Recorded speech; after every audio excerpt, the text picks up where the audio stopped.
Hello, it's June 23rd, 2014. I'm Dr. Joseph Nunn, Professor Emeritus from the UCLA Department of Social Welfare.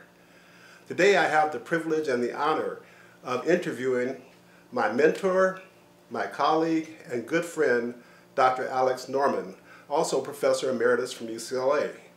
In addition to that role, as you're going to hear later on, he's done any number of things within the field of social work over his career. So, to begin with, I'm going to ask Dr. Norman to talk about some of the early events that led him to the profession of social work.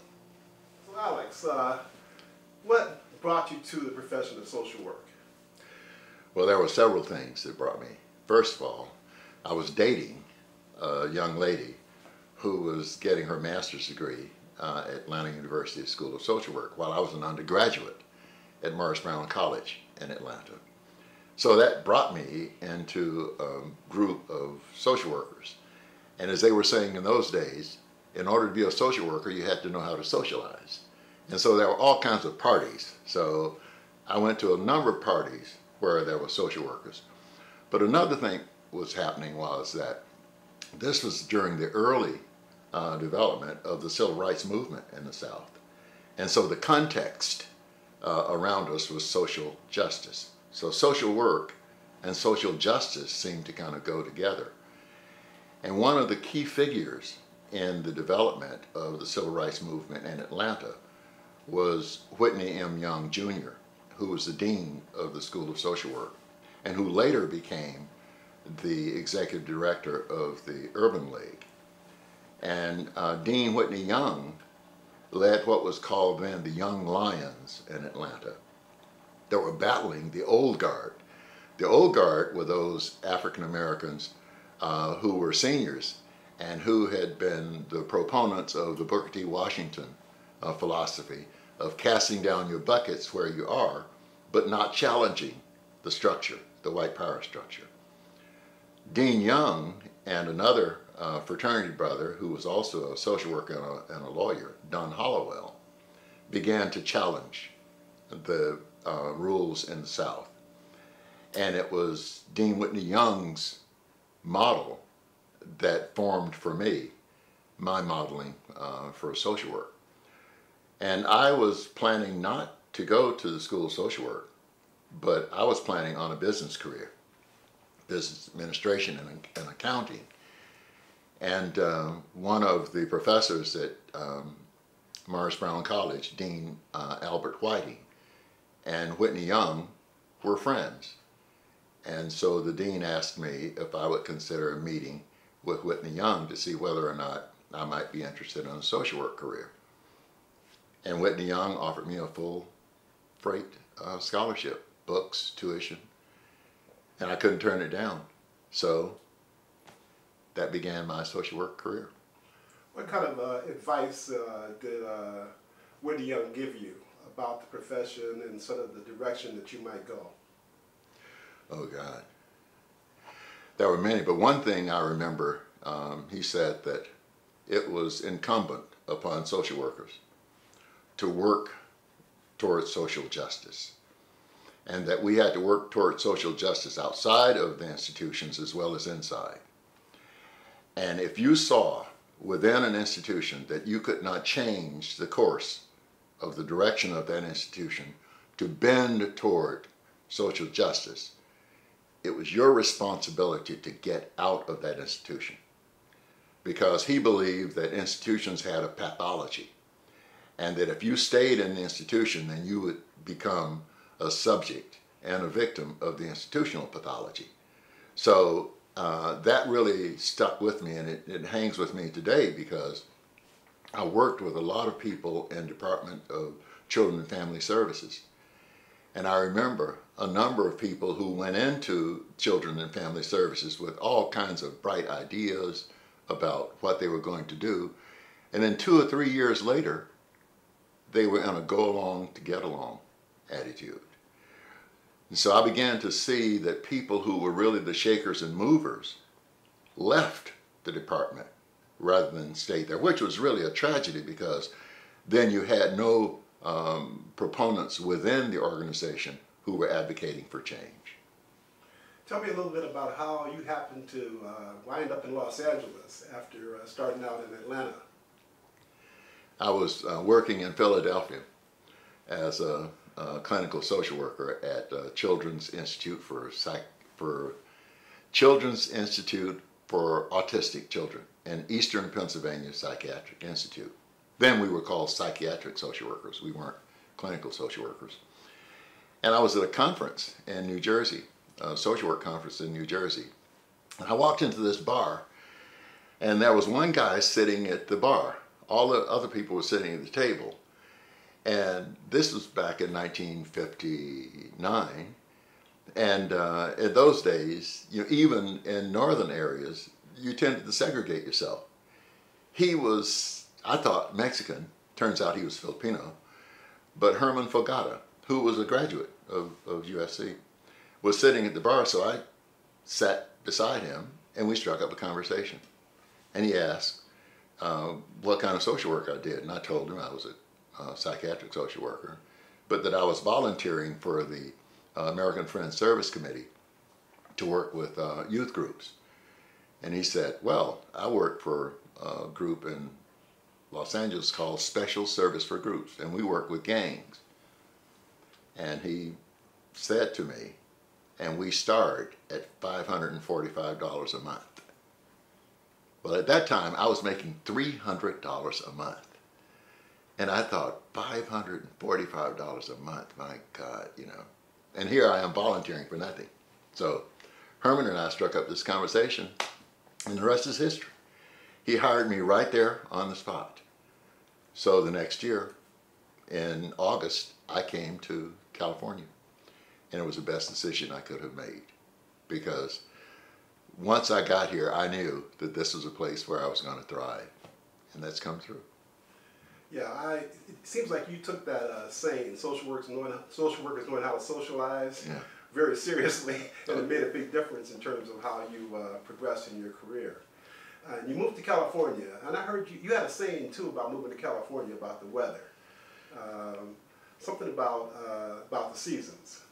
Well, when I left Philadelphia, 1958 in Philadelphia was the coldest Philadelphia had ever been. I had just bought a 1957 Ford Fairlane 500, beautiful blue and white car with tail fins and skirts, white wall tires. It was a beautiful car. And you had to zero your antifreeze in your radiator down to 10 below. So I had my radiator zeroed down to 10 below, and it was sitting on the street, and the block burst. And that was in 1950, and I thought, God, I just bought this car. And I had to shell out hundreds of dollars to have them weld that block back together. And I thought, there's got to be a warmer place somewhere. And as I tell my friends, we started driving west, and we ran out of land in Los Angeles. And that's where we ended up.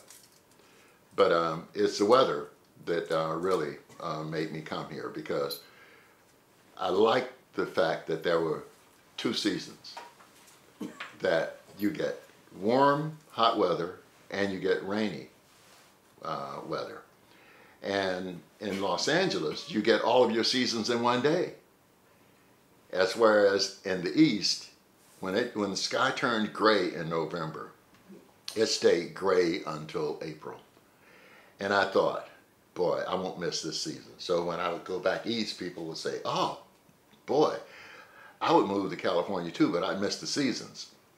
I said, yeah, hot, humid summers and cold, cold winters.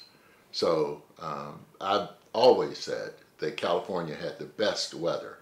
And having traveled the world, I really see that we have some of the best weather. So you began working with gang-identified youth with special services for groups, and kind of an interesting program in the sense that you were out there actually working with the gang youth. And for some reason, we stopped doing that. I often wondered what would have happened if we had continued to work with those youngsters. Tell me a little bit about that experience. Well, our belief was that, and we were all social workers, So everybody who worked as special service for groups was a social worker. And then later on we became registered social workers, because at that time it was important for the courts to recognize that adults could work with younger kids. And this was important because there were times when we were on the streets and with younger kids, and very often police officers would pull up because they thought that adults were trying to exploit kids. And so we all had these identification cards from Hal Stallings, who was the sheriff at that time, and then from the police chief, that indicated that we could be out with young people at any time of the day or evening. And our belief was that you worked with these kids and you counseled them, you met their families, you met them where they were, you engaged them in all kinds of activities, and the attempt was to win them away from the group that was a negative impact on their lives. And so what we did was we worked with social agencies to work these kids into the social agencies, because at that time the agencies were saying that these were hard to reach youth. But what we found out is that the agencies were hard to reach, because they expected the youth to come in to the agencies instead of reaching out to the youth. So we were street workers. I hung around Laguna Park, Pecan Park, Jordan Downs in South LA, and eventually Pasadena and the area up around Muir High School, where I worked with youth groups. And basically what we did was work the groups to the point that we became their sponsor. And we did anything that was necessary. If a kid got in jail, we used the relationship that we had with the police to get the police to release the kid in our custody, and we counseled that kid and the family. We involved ourselves with the kid in getting summer work. It was as if we became the social workers who did what was necessary. So we did individual casework, counseling. We did group work by bringing them together in group activities. We did community work and explaining to the community that it was important that they support these kids, that the city, that the police, that the community agencies work together. And so I did that for 3 years. You know, today they talk about, in working with gang-identified youth, they talk about prevention, intervention, and suppression. Now this is the year 2014. You're talking about the early 60s. We're beginning now to seem to go full circle to get back to what you were doing then. What happened to your program? Well, one of the things that happened was that there was another program in LA County called Group Guidance. And Group Guidance used probation officers to work with the youth. The difference was that we worked with the youth to break up the gangs. They worked with the youth hoping that the youth would mature throughout the gangs and then graduate into adulthood. And so we worked very closely together, and I can think of one guy that I worked with, Mike Duran, who we worked in Laguna Park together. He worked with Los Veteranos, and I worked with Los Jokers.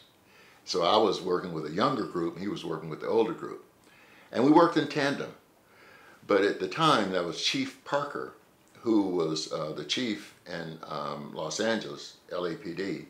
And his belief was that we were creating gangs instead of working with them. And what we would try to say to the police and to Chief Parker was that the gangs were there. And so what we were doing was making a positive impact because they were already there. Well, as it turns out, Chief Parker's influence was greater than our influence. And he convinced the city and the county to break up Group Guidance. And so probation officers went from rehabilitation and service to suppression and containment. So probation officers were then given a badge, and some in parole were given a gun, so that the social workers were, I guess, in a sense, given much less of an important role in group guidance and in probation in general. And so rehabilitation was thrown out the window. And what happened was special service for groups began to look for funds elsewhere because the community was not supporting working with gangs to the extent that it was when I first came. And special service for groups began to work with youth in other specialized areas and got away from working with gangs. So what happened was that those gangs, who normally would have had an adult to supervise them, became self-regulating. And in the 70s, of course, the expansion of gangs and into drugs and violence, they were so far ahead of the agencies that the agencies could not create, in other words, the genie was out of the bottle and you couldn't put the genie back in the bottle. So that there were no agencies like Catholic Youth Organizations or Neighborhood Youth Association or Westminster Neighborhood Association. All the settlement houses and the neighborhood centers who had been working with gangs were defunded. And so that by the time that we needed services for these youth, there were not the agencies around to provide them. It's somewhat of an irony that later in your career you end up as a consultant to the Los Angeles Police Department. But we'll get back to that a little bit later on. I want to hear a little bit about how your career progressed from the point that you were working with SSG. Well, I've been working with SSG for 3 years, and a supervision position opened. And I fashioned myself moving into that position. And the executive and the board decided to go outside of the agency to interview. And so I approached the executive and I asked, why they were going outside the agency when I was there. And his response to me was that they wanted to make a broad recruitment effort. And I took that as a personal insult. And so I immediately resigned from the agency because I figured if they didn't I saw myself as being far more important in that agency than they saw myself. And one of the reasons was that for the first time in a United Way organization, we were farmed out to another city. For example, I went to Pasadena as an, in quotes, unit of service to provide gang services in Pasadena because gangs were developing around Muir High School. So I went out to do a street survey and to find out what was happening. And I located 2 young groups, one in East Lake, in East Pasadena, and one up around Muir. And I worked with those 2 groups. And the agency got a lot of press as a result of that. And they got additional contracts. And I felt that I had contributed to that and should be rewarded for it, and was not. So I left and went to the Veterans Administration as a clinical social worker. And while I was there, the President Committee on Juvenile Delinquency and Youth Crime developed a project in Los Angeles called the Youth Opportunities Board. And Youth Opportunities Board had an additional project called Community Development. And Ray Steinberg, who later also taught here at USC in the School of Gerontology, hired me as a community development worker because I died at the VA. I'd never run into such bureaucracy. And I worked there for 13 months, could not really get anything done, so I left and came to Youth Opportunities Board. And Joe Maldonado was the executive director of the Youth Opportunities Board. And so I went down to South LA as a community development worker because they had no models for community development. Community development was an overseas effort in which you worked with people to bring them together in groups and develop water or gardens. And in urban communities, there was no such model of community development. So I read up on what was community development in the U.S. and happened to be at a San Francisco conference, and Whitney Young was at that conference. And I explained to him what I was doing, and he said to me, well, it seems to me that community development should work with the unfortunate and the underprivileged in urban areas as well as in foreign areas. So take a look at what's happening to people in urban areas. So I went to Watts Willowbrook, and I took a look, and I met with people. And what I found was that people were being charged exorbitant rents, and that there were absentee landlords. And many of the houses, there were rats, there were holes in the structure. And a woman that I knew was paying $110 a month for a shotgun house. And in the South, we call them shotgun houses because you could stand in the front door and shoot a shotgun through the house, and it would go all the way through, out through the back. So it was one room, it was 3 rooms, a living room, a bedroom, and a kitchen. And I was living in a duplex in Crenshaw District, 3 bedrooms, and I was paying $90 a month. Now, here's this woman paying $110 for a dilapidated shotgun in South LA, and I'm in this plush duplex, 3 bedrooms, $90 a month. So I read up on a mobilization for youth in New York, and they were one of the first projects on the President's Committee, and they were organizing rent strikes. They were going around and getting all of the neighbors to go down to the court and deposit the money with the courts. And so I thought, aha, that's what I would do. So I went out and I started organizing rent strikes. And I got all these people together and convinced them that we could go to a lawyer and we could put all the rent money in escrow and force the landlords to fix the houses.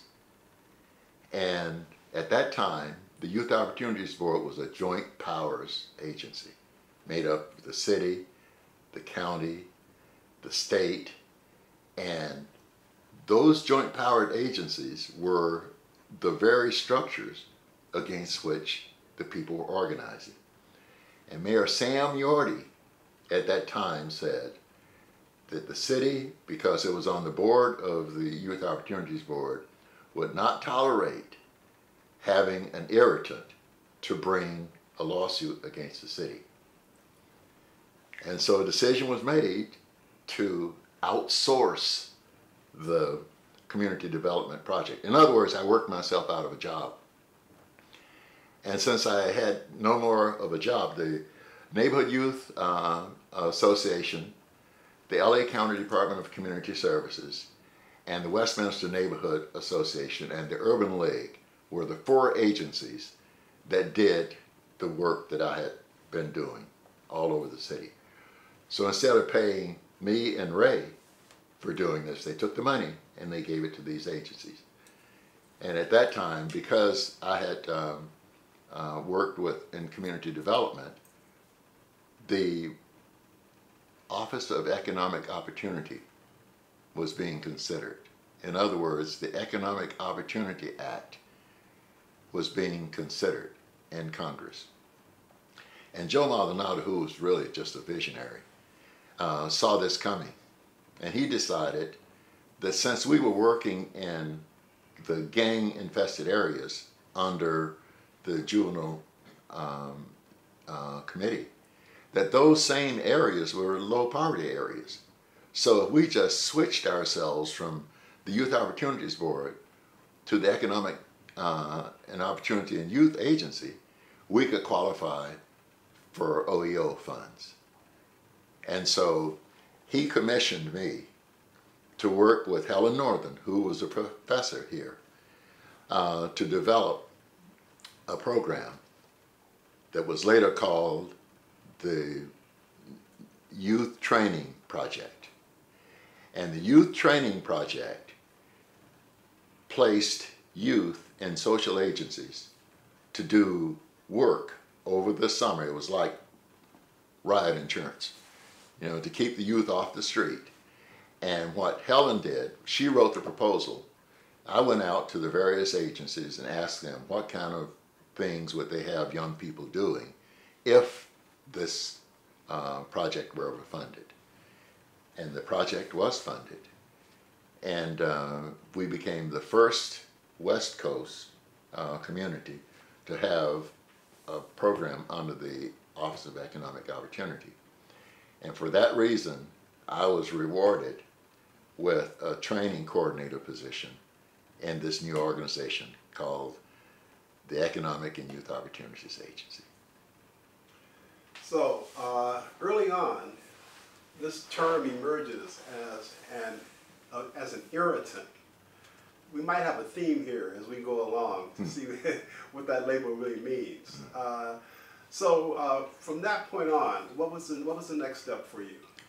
Well, my next step was, again, you know, looking at the whole area of social justice.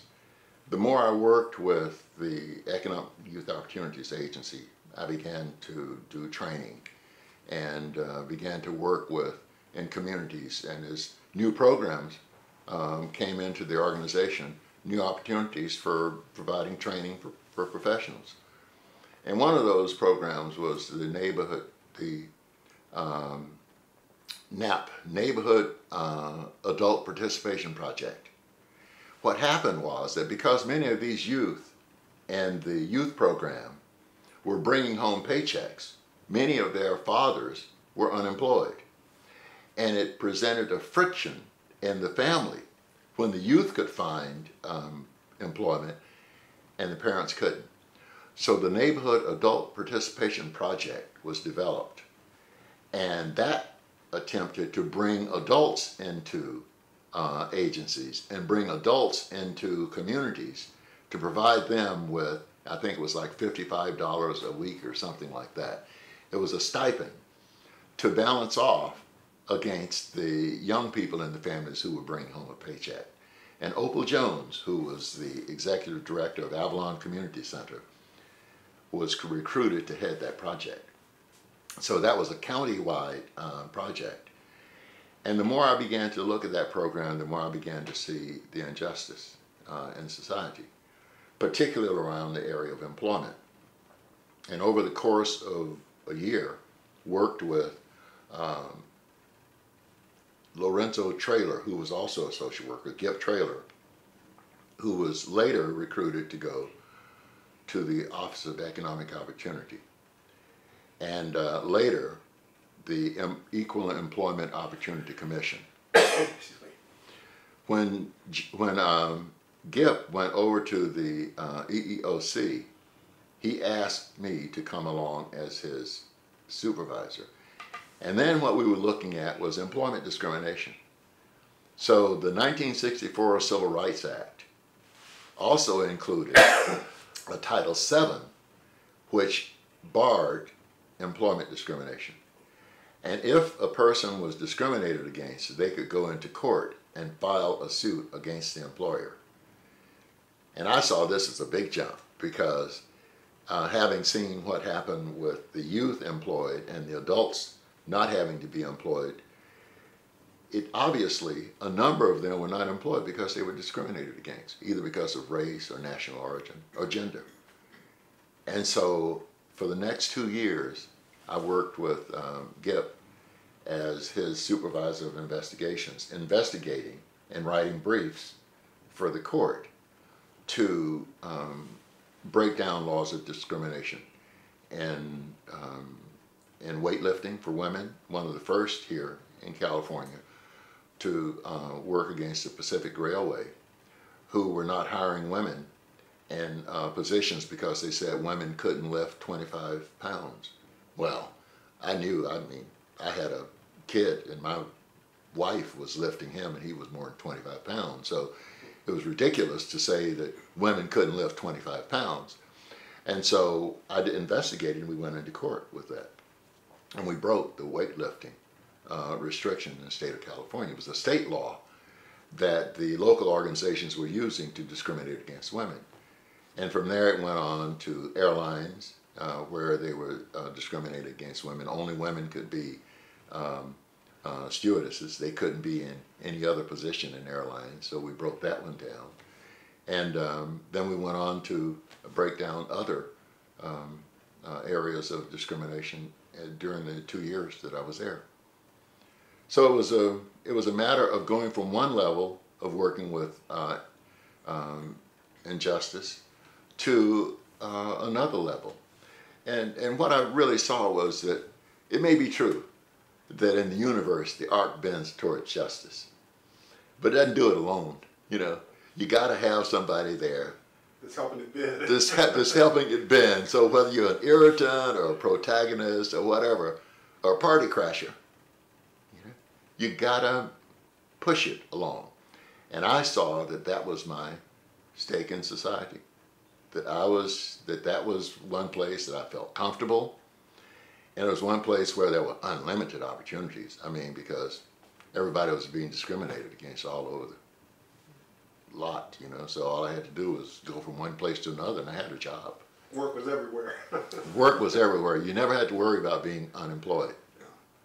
So how did you end up on the UCLA campus? I was volunteering at UCLA in a program while Maurice Connery was the dean.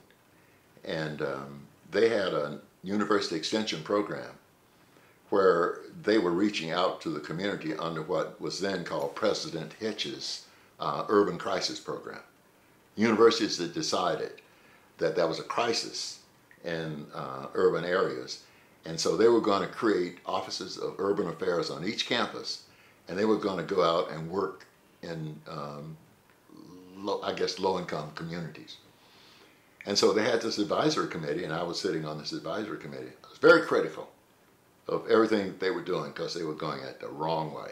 They thought they knew what was right for people, and I kept saying to them, you know, you got to ask the people what's right for them. You know, and you got to start from the bottom up, and they had this top down.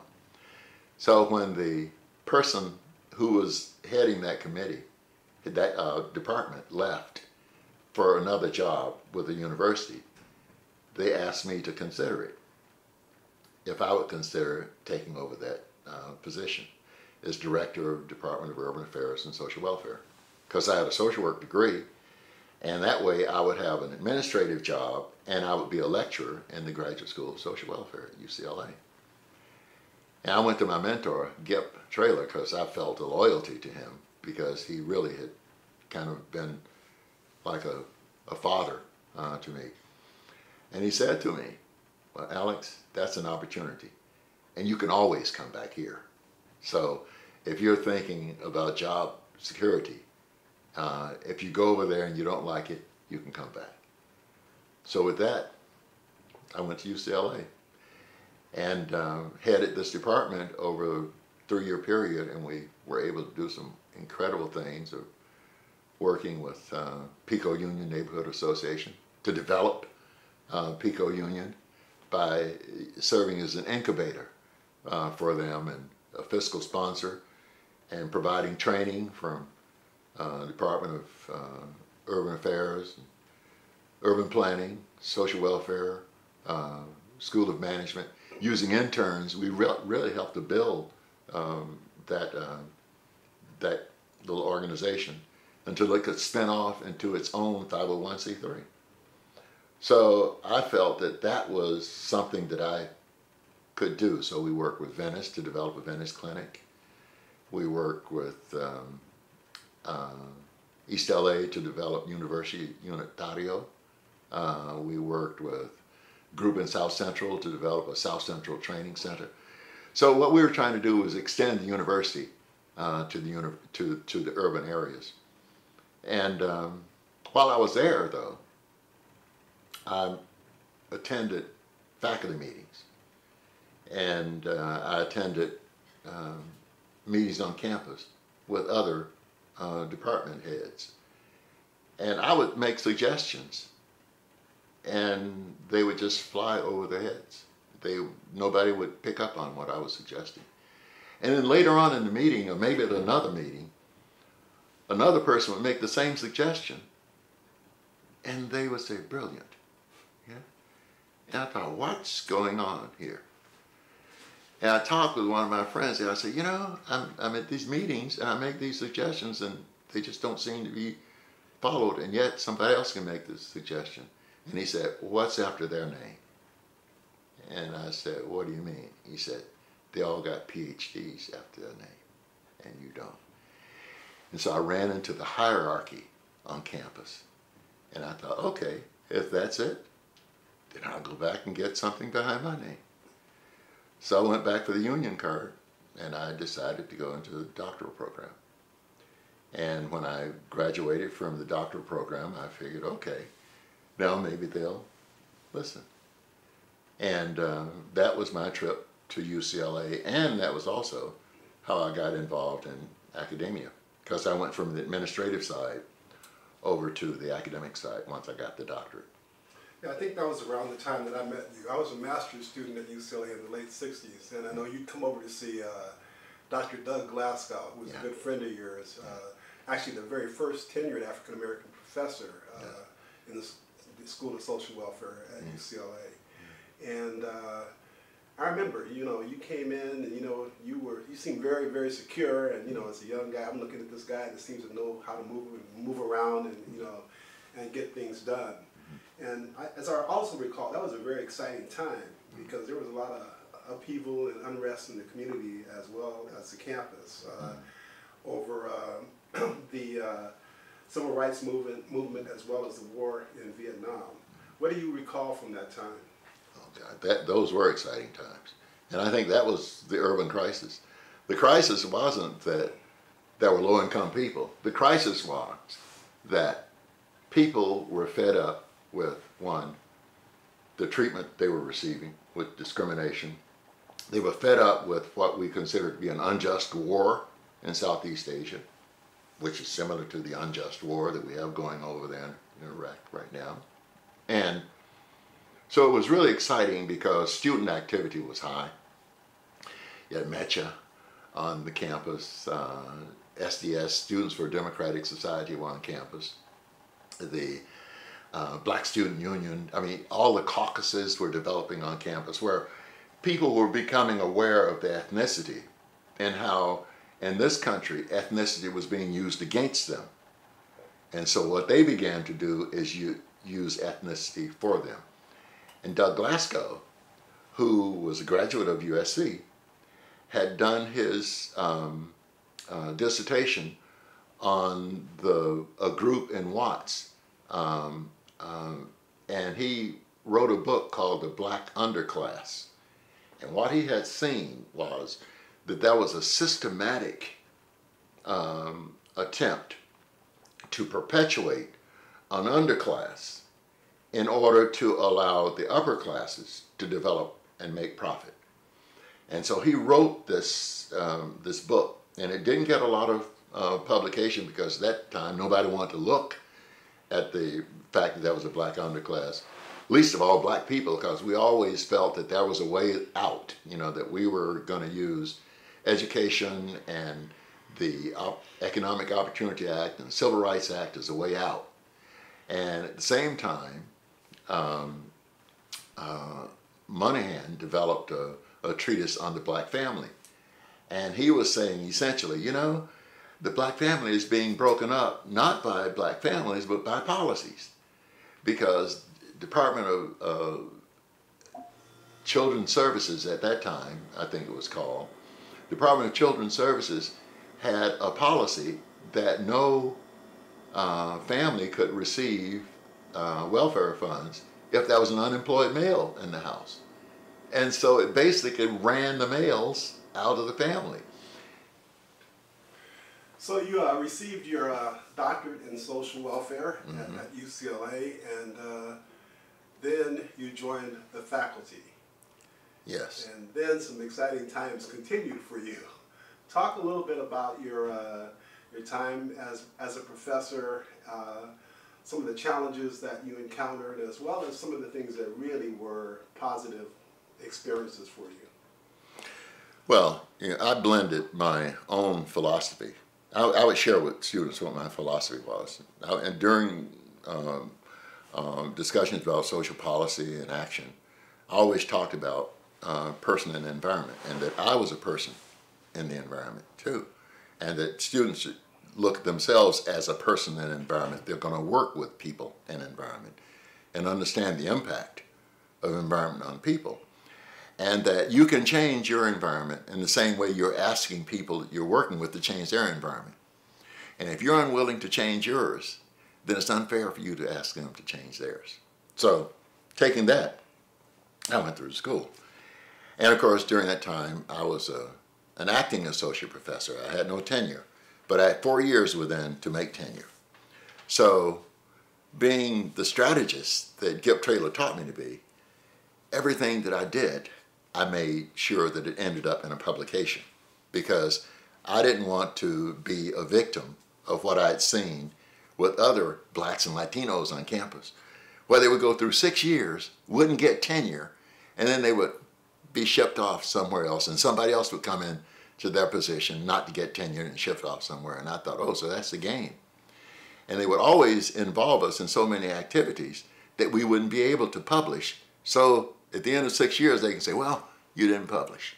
But yet they had prevailed upon us to be their flag catchers, so to speak, a shield between them and the community. So I had to balance these two things. And so I did.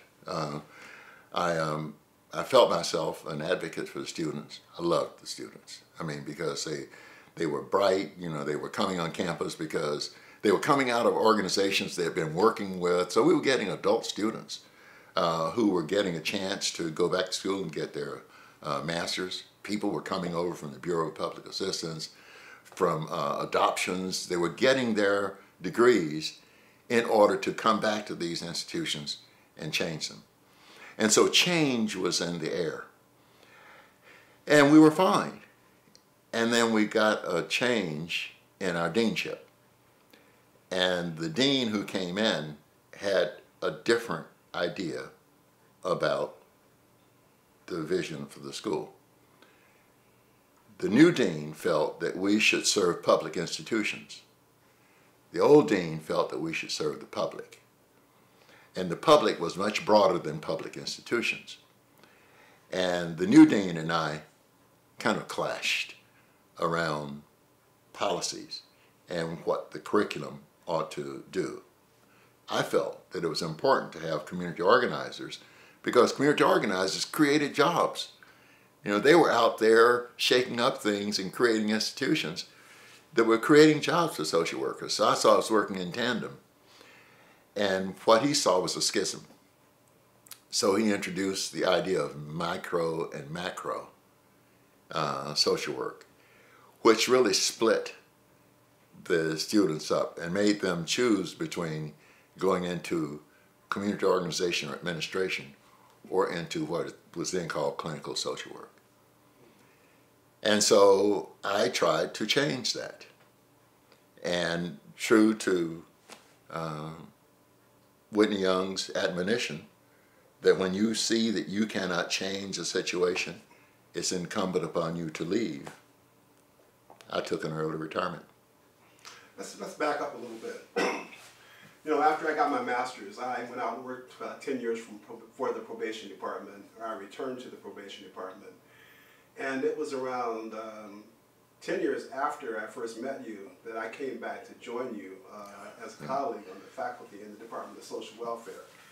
And I remember sitting there at the very first faculty meeting, and they were calling off the names of faculty. Mm-hmm. And it got to Dr. Alex Norman, and just this roar of applause went up in the room. And I thought, wow, wait a minute, who is this guy really? And getting to know you, one of the things I noticed is you were right about your popularity among the students, in the sense that students came to you. African-American students expected you to be there for them. But other students, as you said, saw you were accessible, so you got everybody coming in to see you. Talk a little bit about what that meant to you, as well as what you did in terms of assisting other faculty of color on campus. Well, it was a burden. it was a burden, but it was also a challenge. Because, as you say, when other students saw I was accessible, I mean, they loaded up so that I had everybody. So I became a mentor to many students, not just black students. Including myself. Including, yeah. To the current head of mental health Dr. Southern. Marv Southern. The Marv Southern, that at the doctoral level. At the master's level, Josh Bender, and at the undergraduate level, I taught undergraduate because I felt that that's where fresh ideas were. So I volunteered to teach a freshman sophomore seminar because my feeling was that I was there for the students, and that without the students, there would have been no position for me. Faculty didn't see it that way. They saw that they were there for themselves, and if the students could help their career, then they would use the students. So faculty would exploit students. They would exploit student theses. One of my faculty members lifted a student's thesis and included in a publication of his as a chapter without giving that student credit.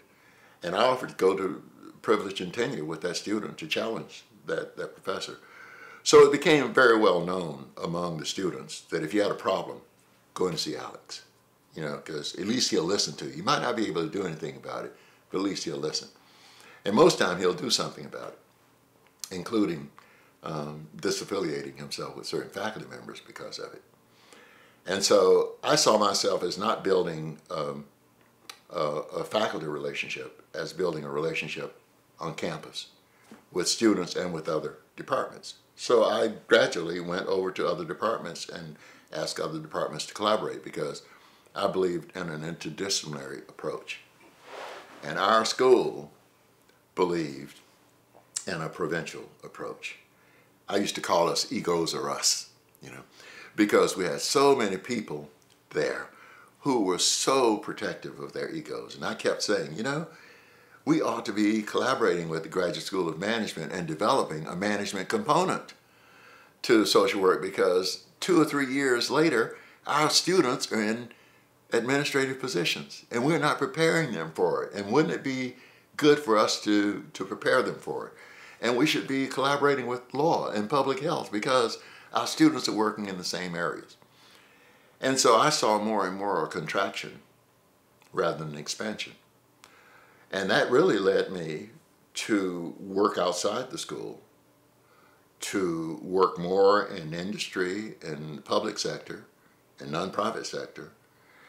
And eventually, it led me to transatlantic social work, where I went to England as a visiting professor because I saw others doing things that I thought we ought to be doing. And I wanted to be associated with what they were doing. So you were a visionary, and let me see now. You had research publications, and you were strong in the classroom. Students came to you for advice from all over the program as well as all over campus.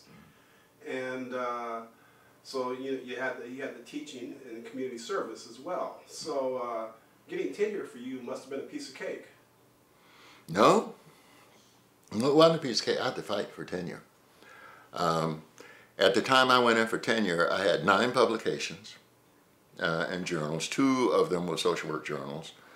7 of them were other journals, Journal of Behavioral Science and management journals. My belief was that social welfare was broad, and so my publications should be broad. I had publications in health journals. I did a ethnic thing on family planning among third world males. So I looked at Latinos, blacks, Asians, and how they operated around sexual responsibility.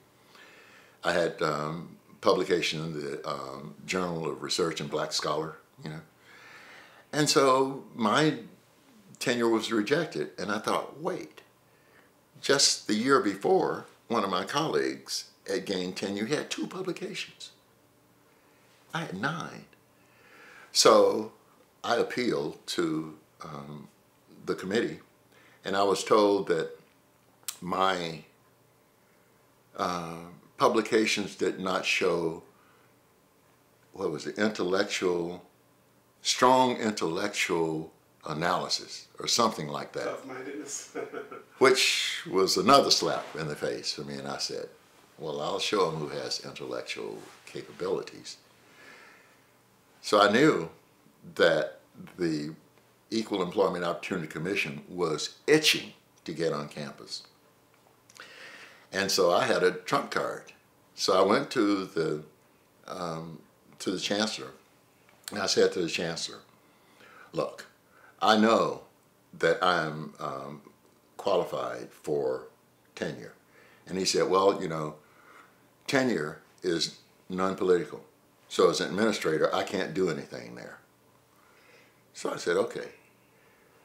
I went to Florida and competed for a dean of the School of Florida and got a letter from them that they were willing to give me a deanship with full professorship and a 5-year contract. And I brought that back as evidence of my qualifications. And they said, oh, but that's Florida State. That's not the University of California. And I had the ceiling. So then I came to the EEOC and I filed a discrimination complaint against UCLA and the Board of Regents. And my Gip Traylor, who was the executive of EEOC, sent a show cause order to the university for them to show cause as to why I should not have tenure. And that would mean that they would have to compare others who had this, in quotes, strong intellectual capacity to see whether or not their publications met the intellectual capacity of my publications. And the same chancellor who had told me on Friday that they couldn't get a committee together to re-review my appeal, on Monday sent me a letter saying that I had tenure. So I knew at that point that tenure was just as political as any other thing in any other organization. So no, it wasn't easy for me, and I didn't make it a secret that I had to fight for my tenure.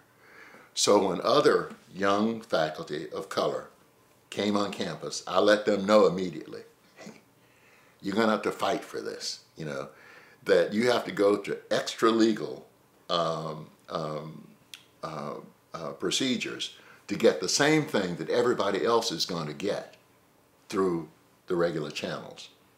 So I did the same for other faculty and served as an advocate for other faculty because, as I said, that arc may bend, but it doesn't do it by itself.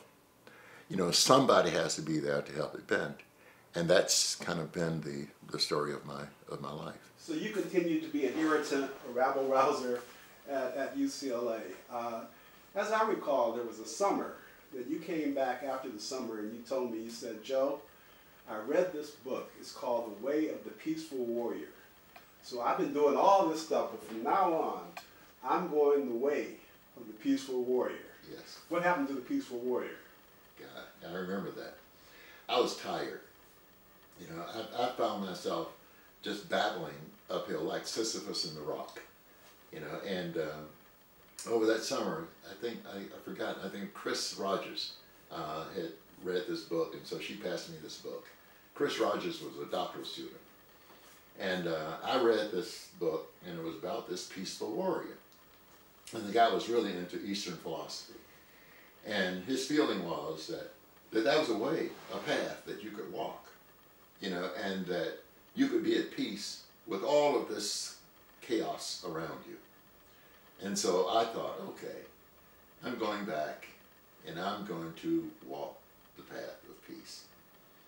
I'm not going to let all of this stuff external to my path bother me. I think it was the first faculty meeting, where the dean came up with one of the most outlandish suggestions. And I thought, God, you know, don't challenge it, Alex. Just remember the way of the peaceful warrior. So what they were used to was my challenging or commenting. But they took my lack of commenting as a license for absurdity. So at about the third faculty meeting, something came up and I went off. And I remember saying to you, looks like the warrior fell off the path. yes, yeah. I found that that I couldn't be myself in that situation unless I really did confront what I considered to be social injustices. And what they were doing was really putting the students in a one-down position. And my suggestion was that the students in the field were the reason for our being there. That fields of practice developed. And as fields of practice developed, curriculum developed on the campus to address the issue in the field of practice. And so the field and the classroom and the students were tied directly together. And in the school, they saw a hierarchy of academicians, and then the field and the students kind of off to the side, and then the agencies kind of being down there at the bottom somewhere as clients. And my assumption was that we were in a circular relationship and that we all depended upon each other, that research informed practice, and practice informed teaching, and teaching informed research, and research informed practice, and that this triangle was an active one, and that we should take the research of the students, and that should inform our practice. And what was happening in practice in the agencies should inform our teaching. And because I met opposition to that, I eventually decided that that I could no longer thrive in that environment. And then, in fact, I was being given recognition at the University of Swansea in Wales, at the University of Edinburgh in Edinburgh, at University of Bristol in Bristol, England, University of the West of England. All over, people are saying, hey, brilliant ideas. In my own school, they were thumbs down. So I thought, well, heck, if I can thrive out there and not in here, then I belong out there and not in here. So when I came back from a sabbatical in 1990, the university was thinking about an early retirement program for faculty. And if you had a combination of a certain amount of years plus your age, you were able to take an early retirement. And I would have been eligible for retirement on July 2nd because that was my birthday, and I would have been 60 on my birthday. But the deadline was July 1st, and my wife said, why don't you apply for this? And I said, well, if I apply for it, I'm going to be a day late. She said, if you apply for it, they'll be more than happy to see you go. So I applied for it, and no kidding, they gave me an additional 6 months of credit on my for a severance. They gave me a year on my service, and so I walked away with a small but sufficient retirement pension, and I was still able to get another job or another activity. So I went into a consulting practice and formed my own consulting practice with organizations over the next 22, 23 years. Which is really interesting because for a lot of people that retire, it's a time of kind of winding down and sort of beginning to reflect on their career. And for those of us that know you, it was like you were just starting out on your career at the time that you retired. I know you did a number of things. You were involved in community policing. People that know you know that you're also a futurist. You're interested in future trends. And probably the area that really just drew you in was the city of Long Beach. I mean, to know that you were somebody living, and you were, I think, in the Palisades, and you did a consultancy with Long Beach, and fell in love with the city. Well, you know, I plan to do exactly what you said retirement people do. I plan to work 3 days a week. I was going to write my memoirs. I figured, you know, it's time for you to write, Alex, you know. You've been over to England, you've seen a lot, been around the world 3 times, and you've met all the people twice, I used to tell people. So you ought to be putting some things down. And I meant to do that. But, you know, I began to do things that were really exciting. And so one of those things was when President Clinton's Empowerment Zone legislation came out. I had been over to England and I'd seen what happened with the enterprise zones. And I had looked over 15 years of research and I'd seen all the things that went wrong there. So I thought, boy, you know, here are some things to avoid with this new empowerment zone. So Long Beach was developing an empowerment zone proposal. And so I went down as a consultant to facilitate that process.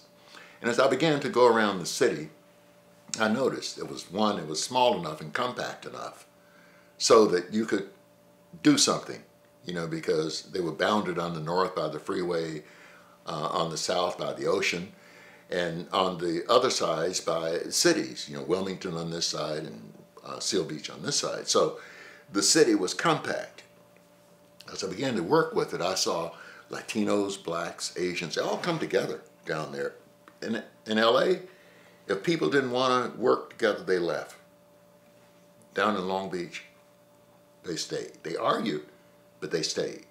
And I thought, boy, I'd like to live in a community like that.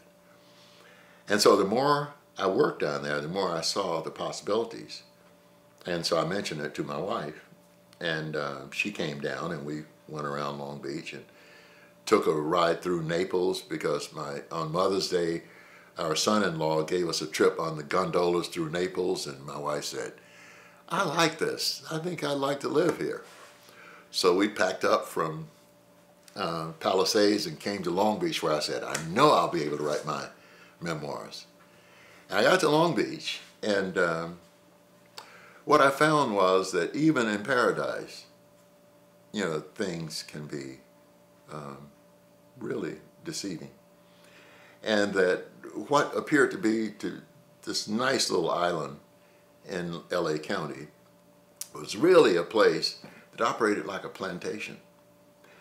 There was the city fathers and the old families that made decisions, and other people kind of responded to those decisions.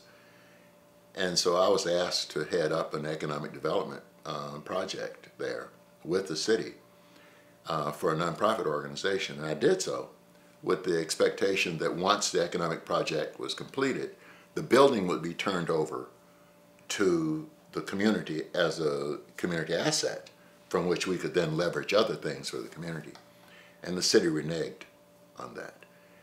And so I brought in the Legal Aid Society to see what kind of legal standing we had, only to find out that the city had not signed the contract. And so because they hadn't signed the contract, it had not been consummated, we would have to go through a legal procedure which we couldn't afford. And the city took harsh reprisal against us and defunded the organization. And so I decided from that point on, well, here's the battle, you know, so I became an irritant to the city, but an insider, but doing it through research. And so what we would do is we would research certain issues. Mental health, a woman was shot, a 54-year-old woman was shot 9 times by the police when she was off her meds, and 9 policemen surrounded her, and she had a shopping cart, and 9 policemen couldn't handle a 54-year-old woman off her meds. Shot her 9 times. So I had done some work with the LAPD in looking at community policing. So I suggested that the city could have operated differently. And the NAACP set up a task force, and I wrote a report suggesting that the Long Beach Police Department institute community policing. And we set up a curriculum for that through Cal State LA, and they participated. And that was my entry into the city as an advisor to the chief of police. And because I had standing in Los Angeles and with other Azusa and the Metropolitan Police in London, my credibility was not questioned. And so they began to accept a lot of things that I was suggesting. And so the policy changed to community-oriented public safety, in which we would make partnerships with the community. And the more I advocated for the community, the more support I gained from the community. So that led me into a lot of other different areas.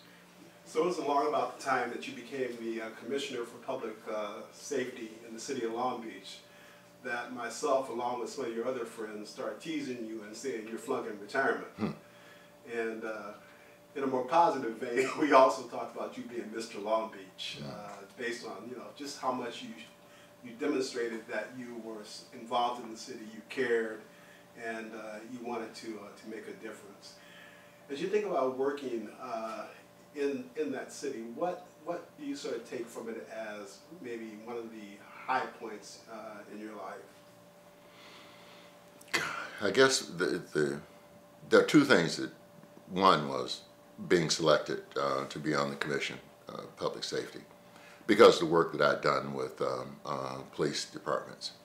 The chief of police asked me to speak at the graduation of the academies, and so I would speak at those graduations, but I would engage myself with the recruits, and I would talk to them about what was going on in other police departments and what was happening at the neighborhood level, and how developing a relationship with people in the community strengthened the department. And the highlight was when the chief published a policy called Community-Oriented Public Safety. And the mayor picked up that policy and extended it to other agencies in the city. So the city manager was instructed that all of the organizations in the city that did work at the community level should come together and work in collaboration. And we developed a program out of Cal State LA to train a 40-hour-a-week program out of Cal State to train Long Beach city attorney, the police, neighborhood services, all had to come together to work as a team. So we did teamwork and team building with them so that they went out in units together.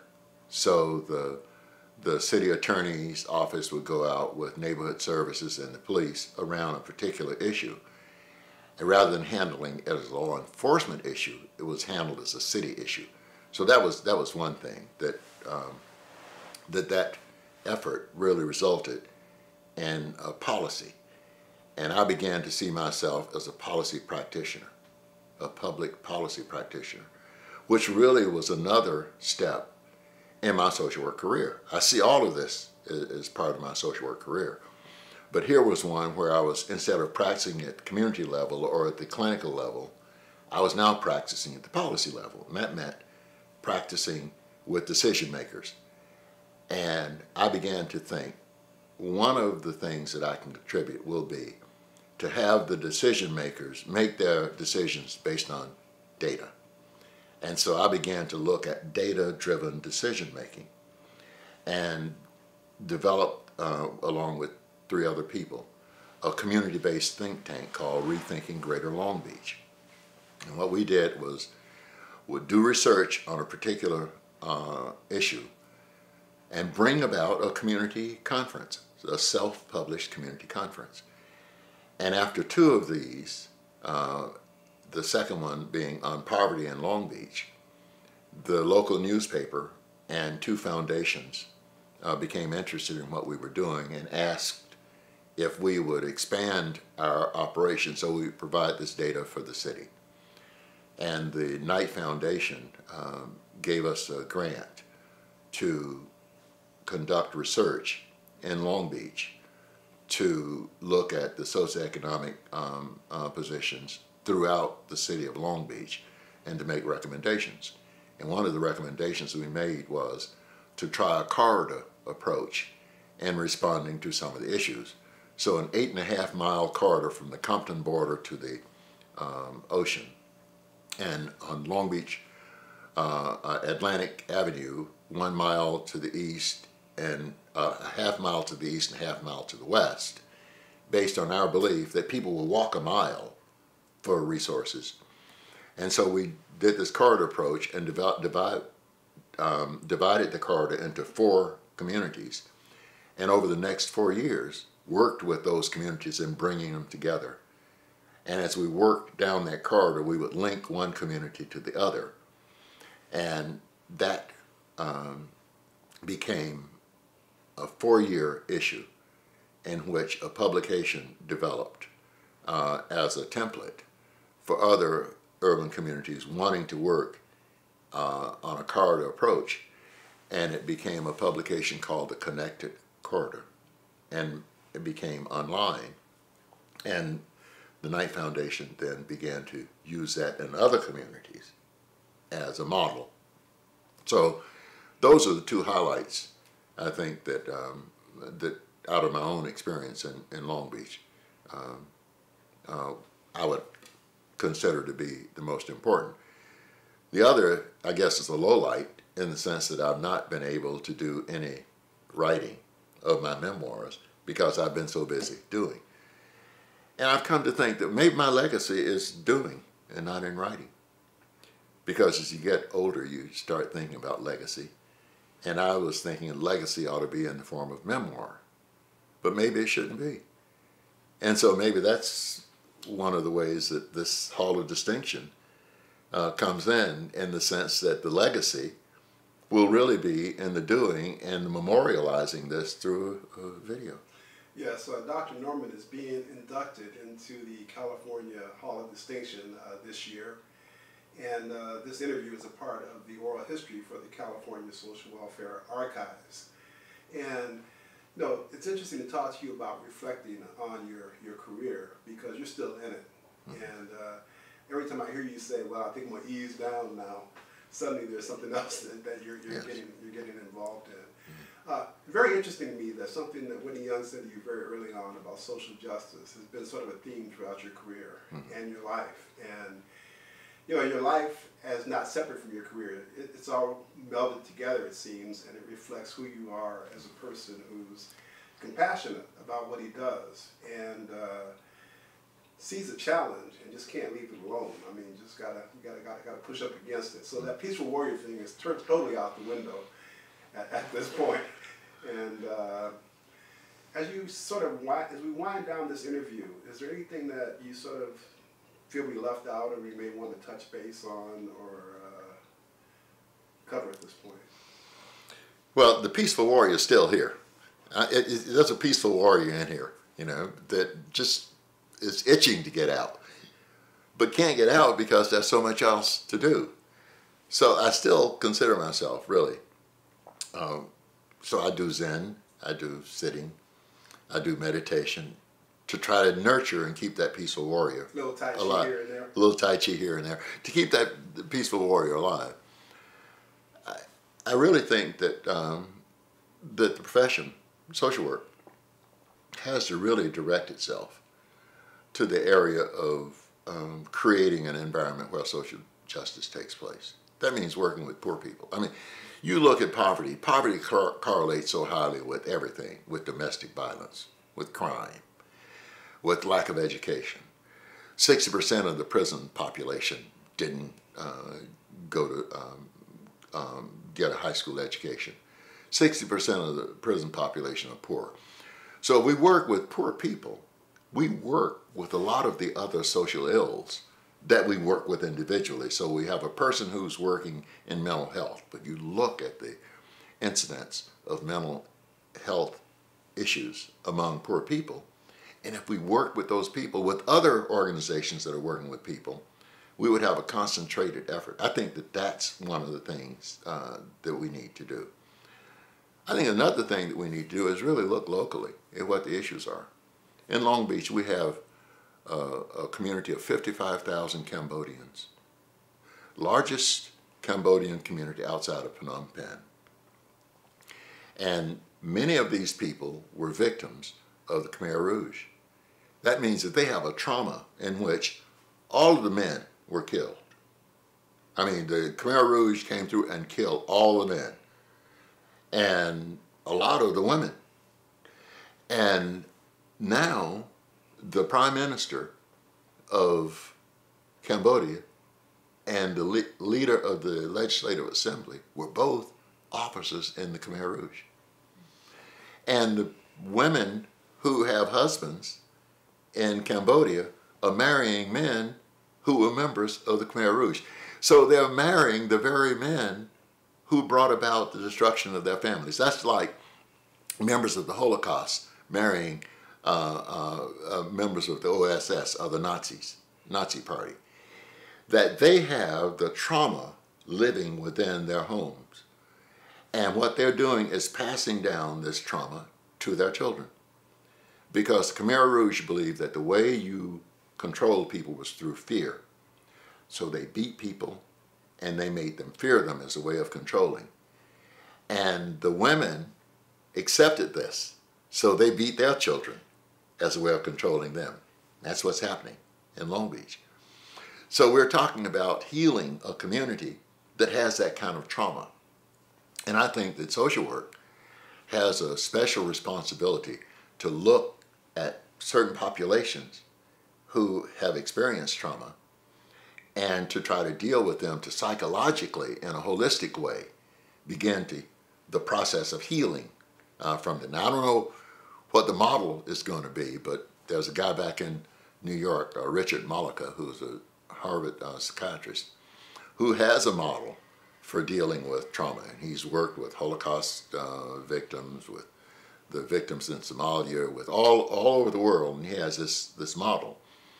And one of the things that we're doing, the newest venture in my flunking career, is to try and set up a holistic healing center in Long Beach that will look at instituting a healing process for people who have experienced trauma, who is still experiencing that trauma.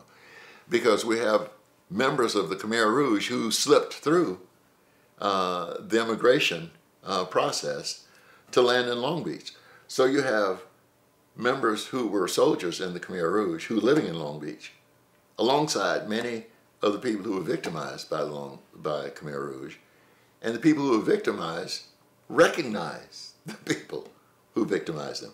So you have this schism in the Cambodian community, and they're in need of reconciliation.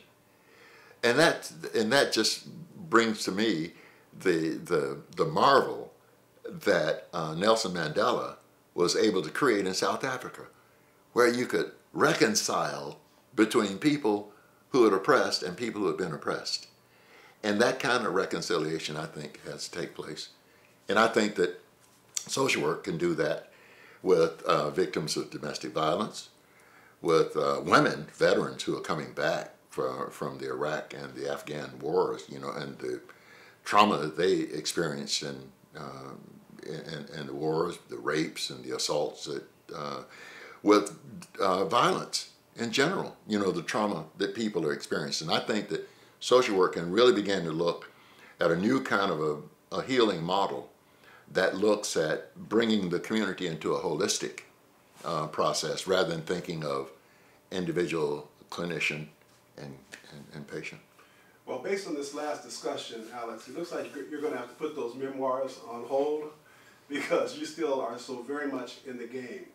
I've appreciated your optimism in your work, and that you remain optimistic even amongst all of these challenges. You've been a role model for me and for many others, and again, it's just a pleasure to listen to you recount some of the highlights in your career. I want to thank you for this interview, and again, take a break here and there. Mm-hmm. Thank you. I will take a break. Maybe I am taking a break. Maybe this is my way of taking a break. This is my way of taking a break. So I would like to thank Selection Committee, though, for giving me this honor, because I really see it as another step in the development of who Alex Norman is. So, no, I don't see myself taking a break, and I see those memoirs as maybe being replaced by a legacy of activism. Thank you.